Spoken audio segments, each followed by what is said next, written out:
এই ভিডিওটা ছিল মহলার বেশ কিছুদিন আগের। প্যান্ডেলটা কিন্তু মোটামুটি শুরু হয়ে গেছে, আর সকাল সকাল ঘুম থেকে উঠে কৃষ্ণচূড়া ফুলগুলোকে দেখতে চলে গেছিলাম।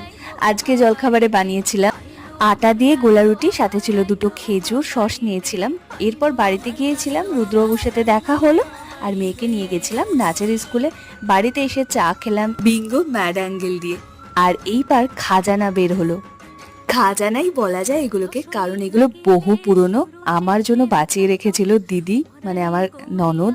গেছিলাম পুজোতে জেঠু আর জেঠিকে শাড়ি আর জামা কাপড় যেগুলো কিনে রেখেছিলাম সেগুলো দিতে, আর জেঠি আমাকে সুন্দর করে চা করে দিল, আর নিজেও খাবে বলে নিয়ে এসছে। আর বাড়িতে এসে একটু স্কিন কেয়ার করে নিলাম। দিনের শেষে কিন্তু নিজের কেয়ার করাটা খুব খুব দরকার। এরপর মেয়েকে খাওয়া দাওয়া করে ঘুম পাড়িয়ে লুকিয়ে লুকিয়ে খেতে এসেছি চিকেন ললিপপ। এগুলোর মধ্যে রং দেওয়া থাকে জানি, তবুও আমার খেতে ভালো লাগে। তো আজকের মতো এইটুকুনি, টাটা, বা